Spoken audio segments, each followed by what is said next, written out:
Bueno, hoy vamos a hablar acerca de Argentina entre el año 1943 y el año 1955.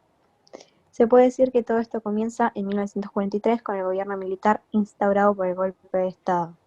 El mismo presentó continuidades y rupturas en cuanto a la década infame. Si bien el gobierno militar se propuso, por un lado, cambiar las prácticas políticas fraudulentas y corruptas, por el otro, en un comienzo pareció continuar esas prácticas y, además, prohibir los partidos políticos. Más tarde hubo una etapa en la que se produjo un cambio muy profundo, a partir de que el Estado de la década del 30 no tuvo en cuenta a las demandas sociales de los sectores trabajadores, que enfrentaban condiciones de vida muy duras.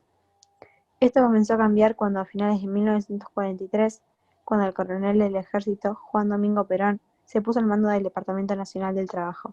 Tradicionalmente, esta institución tenía la función de evitar conflictos sociales, pero no se había intentado transformar las condiciones laborales. Con Perón, el DNT pasó a llamarse Secretaría de Trabajo y Previsión y cambió radicalmente sus funciones. Se construyó una política dirigida a captar el respaldo de los trabajadores y de sus instituciones. Se dictaron una serie de leyes laborales a favor de los obreros. Entre ellas se encontraban las vacaciones pagas, el aguinaldo y los convenios colectivos de trabajo. De esta manera, el Estado comenzó a intervenir en las relaciones laborales y Perón fue ganando el apoyo de muchos sectores trabajadores que veían en su gestión la posibilidad de mejorar su situación. Perón fundamentaba su intervención justificando que esta era necesaria para evitar la expansión del comunismo, que proponía transformaciones mucho más radicales de la sociedad. Frente a esto, él proponía reformas que favorecieran a los trabajadores, pero sin transformar las relaciones sociales de manera estructural. Por eso, invitaba a los empresarios a trabajar junto a él en las reformas propuestas.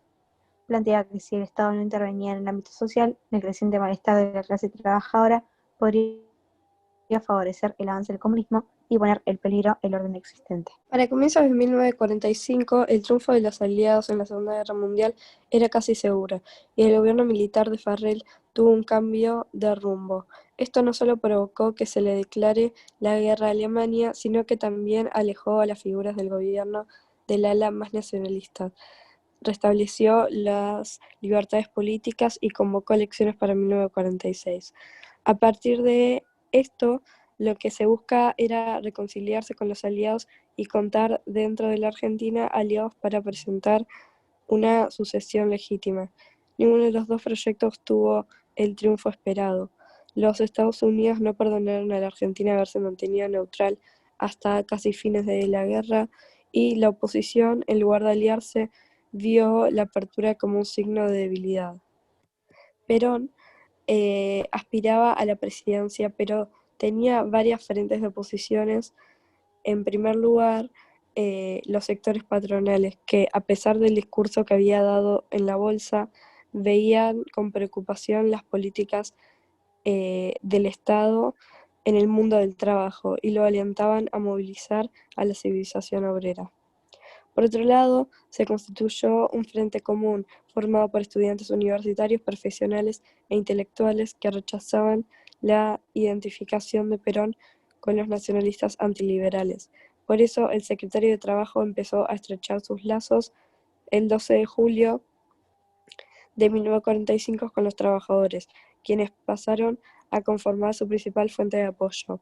La reacción de la oposición no se hizo esperar y el 19 de septiembre se realizó la Marcha de la Construcción y la Libertad, en el que la oposición reclamaba que el poder fuera otorgado a la Corte Suprema. El 9 de octubre se manifestaron este descontento cuando la guarnición del campo de Mayo le impuso a Perón la renuncia de todos sus cargos, y 3 días más tarde fue enviado a la prisión de la isla Martín García. Cuando se difundió la noticia de su detención, se pensaba que con Perón preso las conquistas obtenidas hasta 1943 se perderían. La inquietud creció y el 17 de octubre una enorme cantidad de trabajadores se movilizó desde los suburbios de la Plaza de Mayo, desde los suburbios hasta la Plaza de Mayo, para pedir la liberación de Perón. Si bien esta movilización fue de carácter espontáneo, estuvo estrechamente ligada a la agitación y a la coordinación de los sindicatos. La irrupción de los trabajadores de los sectores populares en la Plaza de Mayo desembocó en la liberación de Perón, quien esa misma noche habla a una muchedumbre desde el balcón de la Casa Rosada. Este suceso tendría dos grandes consecuencias. La más inmediata sería el triunfo de Perón en las elecciones que se llevaron a cabo en febrero de 1946, y la segunda está ligada con el rol que desempeñado por la clase trabajadora que desde aquel momento sería crucial para la vida política argentina. Bueno, las elecciones se llevaron a cabo el 24 de febrero de 1946, en las cuales se enfrentaron, por un lado, la coalición que encabezaba Perón, integrada por los dirigentes sindicales organizados en el Partido Laborista, la UCR Junta Renovadora y el Partido Independiente. La oposición se originó en la Unión Demócrata, formada por la UCR, el Partido Socialista, el Partido Demócrata Progresista y el Partido Comunista. La exclusión del Partido Conservador, exigida por los radicales, dividió las fuerzas conservadoras entre la fórmula de la Unión Demócrata y la del Partido Laborista. La fórmula encabezada por Perón ganó con el 54% de los votos. El nuevo presidente, una vez en el gobierno, comenzó a consolidar su poder. En primer lugar, implementó medidas dirigidas a obtener un mayor control sobre la oposición. Así fue como inició un juicio político con la Corte Suprema, el cual habría obstruido sus medidas de reforma laboral propuestas desde la Secretaría de Trabajo y Previsión. Respecto a la universidad, que era un reducto de la resistencia al régimen, ordenó una purga de profesores opositores, y todos los periódicos que criticaban su accionar fueron clausurados. Todas estas medidas ocasionaron un incremento de la oposición, y también posibilitaron la ampliación de su base de apoyo antes predominante a Breza. Las Fuerzas Armadas, que compartían los ideales de industrialización, anticomunismo y nacionalismo del peronismo, se alinearon tras Perón. Pero, además, el presidente designó un aumento del presupuesto para el sector militar, así se podrían modernizar los mismos. Otro sector que apoyó el primer peronismo fue la Iglesia. Este apoyo vino de la mano del decreto de 1944, que implantaba la enseñanza religiosa y se convertiría en ley en 1947. A esto se le sumaba la frecuente participación oficial en ceremonias religiosas y la invocación a la llamada doctrina social de la Iglesia. Por último, algunos sectores industriales que a un principio habían visto con recelo las concesiones a los trabajadores comenzaban a vislumbrar en el desarrollo de la industria nacional posibles beneficios. Bueno, si bien se ha sostenido que el peronismo carecía de bases ideológicas firmes y el mismo Perón lo definía como una filosofía de vida simple, práctica y popular, contó con algunas ideas básicas sobre las que organizó su discurso. Una de ellas era la de la justicia social, que aludía a las injusticias sociales existentes y a la convicción de que su solución no provendría de un cambio revolucionario, sino que sería producto de la acción del Estado a través de las mejoras parciales. El Estado garantizaba los derechos de los más débiles y arbitraba entre obreros y patrones. Otra de las nociones centrales de la doctrina peronista era la de la tercera posición. Perón presentaba su movimiento como una alternativa a los grandes sistemas políticos e ideológicos que dividían al mundo en esta época. Frente a los extremos del individualismo capitalista, encarado por los Estados Unidos, y del colectivismo marxista, representado por la URSS, la tercera posición, emparentada con el pensamiento social de la Iglesia, era presentada como la superación del dilema. En el campo de las relaciones internacionales, la tercera posición justificaba una política que se proclamaba independiente de los dos bloques en el conflicto, aunque esta posición no disimulaba su preferencia por el bloque occidental, cada vez más evidente a partir de los intentos de acercamiento a los Estados Unidos. Para consolidar la doctrina peronista fue muy importante el estilo expresivo de Perón, que incorporaba a sus discursos lenguaje coloquial, ejemplos concretos y consignas sencillas. Las tres banderas, que eran independencia económica, justicia social y soberanía política, o las 20 verdades que constituían un catálogo de los rasgos de identidad del peronismo, son ejemplos de ello. Bueno, cuando Perón asumió la presidencia, el movimiento obrero dio un vuelco. En primer lugar, Perón sacó la CGT a los dirigentes que querían mantener el margen del peronismo. Asimismo, en 1947, disolvió el Partido Laborista y creó en su lugar el Partido Peronista. Más adelante, este periodo, el Partido Peronista Femenino y la CGT formarían el movimiento peronista. Pero las transformaciones del movimiento obrero no se limitaron al cambio de dirigentes. El decreto 23.582 sirvió de marco para otras modificaciones, la cual permitía la libertad de asociación sindical, al mismo tiempo que clasificaba a los sindicatos en dos modalidades: los simplemente inscriptos y aquellos que tenían personería gremial. Solo estos últimos tenían derecho a negociar convenios de trabajo, y por eso eran los sindicatos que generaban el mayor número de afiliados. La consecuencia de este mecanismo fue el crecimiento de los sindicatos aliados con el peronismo, que eran los que recibían la personería gremial, mientras que los comunistas o socialistas, por ejemplo, tenían cada vez menos miembros. Además, el decreto modificó los modos de representación. En vez de agrupar los trabajadores por empresa u oficio, los agrupaban por actividad económica. La conducción del movimiento, en tanto, quedaba a cargo de personas que responden directamente al gobierno, lo cual condujo a una verticalización del movimiento obrero. No obstante, los trabajadores tenían su espacio de participación, ya que existían las comisiones internas de cada fábrica, que se convirtieron en el eslabón que articulaba los intereses de las bases obreras con la conducción. A diferencia de las dirigencias de la CGT, los delegados de las comisiones internas mantenían una relación directa con los trabajadores y por lo tanto eran menos permeables a diferencia de sus supervisores. En cuanto a la reforma constitucional, en 1949, Perón convocó una asamblea constituyente con el objetivo de reformar la Constitución. Una de las principales reformas que se realizaron fue la inclusión de los derechos de los trabajadores, de la ancianidad, de la familia y de la cultura y educación. También sentaba las bases para que el Estado pudiese intervenir en la economía y administrar las fuentes de energía y los servicios públicos. Por último, la reforma constitucional permitía la reelección presidencial. Bueno, durante el gobierno peronista, la industria pasó a ocupar un rol protagónico en la economía argentina, en detrimento del agro. Ya con los precios de las materias primas establecidos, luego del fin de la Segunda Guerra Mundial, el Estado, lejos de volver al modelo agroexportador, aprovechó los altos ingresos en concepto de exportaciones rurales y utilizó las divisas acumuladas durante la guerra para impulsar el sector industrial. El organismo que llevó a cabo esta política fue el IAP, Instituto Argentino de Promoción del Intercambio. Esta entidad regulaba el comercio exterior comprando toda la producción agropecuaria local para luego exportarla a precios mayores, obteniendo así una importante ganancia. Estos ingresos fueron esenciales para desarrollar la política económica del primer gobierno peronista, que quedó expresada en el primer plan quinquenal. El plan fue presentado como el camino para alcanzar la independencia económica. Para ello era necesario romper los lazos de dependencia con el extranjero, logrando una economía autosuficiente. Según el plan, en un plazo de 5 años había que cumplir 3 metas: desarrollo de la industria liviana, la nacionalización de los servicios públicos y el rescate de la deuda externa.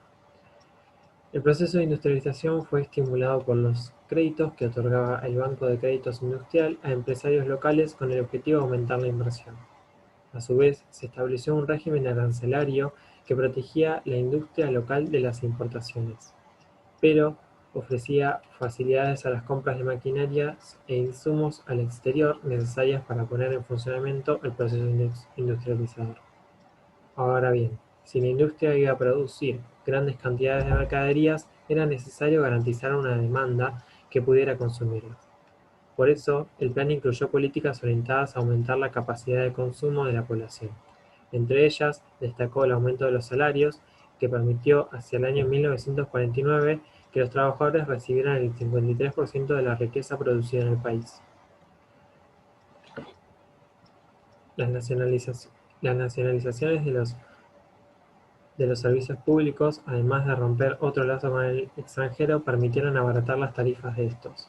También se nacionalizaron empresas, aumentó la producción de YPF, se crearon empresas como Gas de Estado, Agua y Energía Eléctrica, y nació Aerolíneas Argentinas. Las nuevas empresas, además de ofrecer bajas tarifas, se convirtieron en una importante fuente de empleo público, acrecentando el déficit estatal. Esta política se llevó a cabo no solo con las reservas acumuladas por la guerra, sino también por los ingresos del IAPI. Por último, durante este periodo, el Estado argentino logró cancelar su deuda externa y se mantuvo al margen de los organismos internacionales de crédito que se crearon durante la posguerra. Respecto al nuevo rol del Estado, al finalizar la Segunda Guerra Mundial, se afianzó en los países capitalistas la tendencia hacia una mayor intervención estatal en la vida económica y social, y en los países industriales de Europa Occidental y de América del Norte se desarrolló el denominado Estado de Bienestar. Estas tendencias también se manifestaron en la Argentina durante este periodo. Si bien el gobierno de la década del 30 había intervenido en el plano económico, había dejado de lado el plano social, ignorando la situación de pobreza en la que vivía gran parte de la población. El Estado que se construyó durante los gobiernos peronistas, en cambio, no solo intervino en el plano económico, sino también en el social, garantizando el bienestar de la población, sobre todo el de los trabajadores. La abundancia de divisas y los buenos precios de las exportaciones permitieron sostener el importante aumento del gasto público. En primer lugar, favoreció el pleno empleo, la fijación de salarios mínimos y el establecimiento de precios máximos, que garantizaban el acceso a los principales bienes de consumo. Por otra parte, el acceso a los créditos otorgados por el banco hipotecario y los planes de vivienda les permitieron a muchos trabajadores, entre ellos los migrantes del interior, obtener su primera casa. También se desarrollaron planes de construcción de hospitales y escuelas para garantizar la gratitud y el buen funcionamiento de estos servicios. Así, la educación se extendió a sectores de la sociedad que antes no tenían acceso y se convirtió en un modo de ascenso social. Durante la primera presidencia de Perón, su esposa, Eva Duarte de Perón, Evita, cumplió un rol muy importante. Ya desde los primeros años de gobierno, Evita empezó a construir un lazo personal con los sindicatos, pero lo que más destacó de su labor fue la ayuda social. En 1948 creó la Fundación Eva Perón, donde recibía personalmente a aquellas personas que necesitaban su ayuda. La fundación recibió fondos por parte de contribución del Estado, de los CGT y de donaciones de empresas privadas, pero siempre fueron voluntarias. Estos fondos se utilizaban para la construcción de hospitales, escuelas, hogares, comedores y complejos de vivienda. Por lo tanto, comenzaron a llamarla abanderada de los humildes. La creciente influencia de la fundación de Eva provocó el recelo de las mujeres de la clase alta, que tradicionalmente se habían ocupado de esas tareas detrás de la sociedad de beneficencia. Eva Perón también se destacó por su trabajo en pos de la integración de las mujeres como sujeto político. En ese sentido, formó el Partido Peronista Femenino y en el año 1947 le otorgó a las mujeres el derecho a votar. De este modo, el voto pasó a ser verdaderamente universal. Cuando comenzó la campaña política para la reelección de Perón en 1951, la CGT propuso la fórmula Perón-Perón. Evita ocuparía el cargo de vicepresidenta y, sin embargo, por la presión de las Fuerzas Armadas y afectada por la enfermedad terminal, tuvo que renunciar a su candidatura. Lo hizo desde un palco levantado el 9 de julio, frente a una multitud que aclamaba candidatura. El 26 de julio de 1952, Eva Perón murió muy joven y fue velada frente a la presidencia de miles de manifestantes. Su figura marcó una impronta indeleble en la memoria política argentina. En 1952, Perón asumió su segunda presidencia. Este nuevo mandato tuvo lugar en una coyuntura internacional distinta y con nuevas relaciones de fuerza entre los sectores nacionales. Entre 1949 y 1952, distintos hechos afectaron el desarrollo de la economía argentina. En primer lugar, las divisas acumuladas durante la Segunda Guerra Mundial se fueron agotando con la compra de los servicios públicos, políticas sociales y créditos industriales, mientras que al mismo tiempo disminuye la entrada de diversas divisas a la Argentina. Esta situación tuvo su lugar en dos causas. Por un lado, se registraba la baja en la oferta de productos agrarios provocada por una gran sequía y por falta de incentivos a la producción, pero además el Plan Marshall obligaba a los países europeos a comprar únicamente productos agropecuarios estadounidenses. La contracara de este proceso fue un aumento de las importaciones de bienes de capital e insumos, que generó un déficit en las divisas.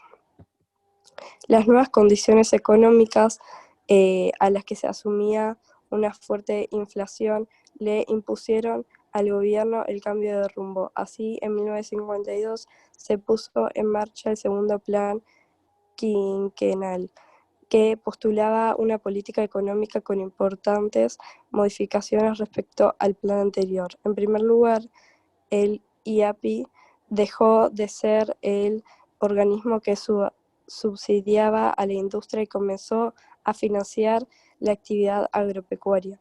Esta medida tenía la intención de aumentar las exportaciones agrarias para obtener divisas indispensables para sostener el flujo de importaciones que requería el proceso de la industrialización. En segundo lugar, se redujo el gasto público, se congelaron los convenios colectivos de trabajo y los aumentos salariales quedaron sujetos a posibles aumentos en la producción de los trabajadores. Se impone ahora un gran austero donde incluso se le solicitaba al pueblo disminuir el consumo con el fin de ayudar a la reducción de la inflación. Uno de los objetivos más ambiciosos del plan era avanzar en la industrialización pesada, así que el país dejaría de depender de las importaciones de maquinaria e insumos para poner en marcha la industria. Para cumplir con este propósito, el Estado se propuso recurrir al capital internacional mediante la Ley de Inversiones Extranjeras, que pasaba por alto las disposiciones de la Constitución de 1949. El caso más resonante de este cambio con respecto al capital extranjero fueron los contratos que Perón firmó con la Standard Oil de California para que esta empresa pudiera explorar y explotar el petróleo de Santa Cruz. Si bien creció el flujo de inversiones extranjeras, la oposición parlamentaria, que en este caso influyó a partir del bloqueo oficial, está obstaculizada la política de Perón en el sector petrolero. Durante la segunda presidencia de Perón, algunos conflictos que habían quedado desde la primera presidencia, sumado a otros nuevos, comenzaron a salir a la luz. Los principales focos de oposición surgieron por parte de la Iglesia, las Fuerzas Armadas y los partidos políticos. Entre 1954 y 1955, la relación de Perón con la Iglesia cambió fuertemente. Uno de los motivos que generó descontentos en la Iglesia fue la competencia por los espacios vinculados a la asistencia social que tradicionalmente les correspondía. Por otra parte, también generó recelo en la Iglesia el culto a las imágenes de Perón y Evita que se imponía desde el Estado. El creciente descontento de la Iglesia llevó a la formación del Partido Demócrata Cristiano. La ruptura finalmente se produjo cuando Perón persiguió a sacerdotes que consideraba opositores, eliminó el dictado de la enseñanza religiosa en las escuelas, aprobó la legislación del divorcio, permitió el funcionamiento de los prostíbulos y prohibió las procesiones religiosas. La relación con las Fuerzas Armadas también cambió durante la segunda presidencia. La creciente intervención de Perón dentro del ejército, que premiaba más la fidelidad a la doctrina justicialista que las competencias profesionales, comenzó a generar disconformidad en las capas intermedias. Por otra parte, la separación del peronismo respecto de la Iglesia también provocó el alejamiento de muchos militares. Finalmente, a raíz del contrato con Standard Oil en el gobierno, fue acusado de quebrantar la soberanía nacional. A estos sectores se le sumó la oposición de los partidos políticos nacionales, que desde un comienzo habían entrado en conflicto con el peronismo. Los socialistas, debido a que habían perdido su principal base de apoyo, los trabajadores, y los comunistas, que habían sufrido la competencia por el plano de las organizaciones obreras. Por último, los conservadores también se alinearon en estas líneas opositoras. En esta coalición contraria al régimen también fluyeron los terratenientes, representados por la sociedad rural, que desde el principio se vieron perjudicados sus intereses por el accionar del IAPI y de las políticas industrializadoras. La posición de estos sectores quedó condensada en la celebración del día Corpus Christi. El 11 de junio de 1955, miles de personas desafiaron la prohibición de las peregrinaciones impuestas por el gobierno y formaron una multitudinaria procesión que se extendió desde la catedral hasta el Congreso Nacional para expresar su rechazo a Perón. El creciente descontento terminó una vez más en el derrocamiento de un gobierno por la fuerza. El golpe de Estado que destituyó a Perón se basó en dos etapas. Un primer intento fallido ocurrió el 16 de junio de 1955, cuando un sector de la Marina y la Fuerza Aérea se rebelaron contra el gobierno bombardeando la Casa del Gobierno con un objetivo de matar al presidente. Una intensa niebla retrasó el operativo y gracias a esto Perón pudo refugiarse lejos de la Casa Rosada. Igualmente, la aeronáutica lanzó un bombardeo sobre la Plaza de Mayo, que provocó muchas muertes y personas heridas. Este feroz ataque tuvo respuesta la noche ese 16 de junio. Varias iglesias de la ciudad fueron saqueadas e incendiadas, y la CGT repartió armas entre los obreros. Después de estos disturbios, Perón llamó a un acuerdo de los diferentes sectores, pero obtuvo respuesta en los principales frentes de oposición: la clase media, la iglesia y militares. El 16 de septiembre de 1955 se produjo finalmente el golpe de Estado que lo derrocó. Comenzó la llamada Revolución Libertadora, tras la cual Perón se vio obligado a emprender un largo exilio. El general Eduardo Leonardi asumió la presidencia y encaró una política de tolerancia hacia las estructuras peronistas. Pero dicha tolerancia impulsó a un sector de las Fuerzas Armadas a destituirlo 2 meses después y a reemplazarlo por el general Pedro Eugenio Aramburu. Su proyecto político consistía en erradicar el peronismo de la sociedad argentina. En este sentido, disolvió el Partido Peronista, intervino la CGT, anuló la Constitución de 1949 y dictó el decreto 4161. Este decreto prohibía el uso de cualquier símbolo peronista e incluso pronunciar el nombre de Perón. De este modo pretendía desperonizar la sociedad. Sin embargo, el reconocimiento social y político que los trabajadores habían obtenido durante el periodo peronista ya no podía borrarse.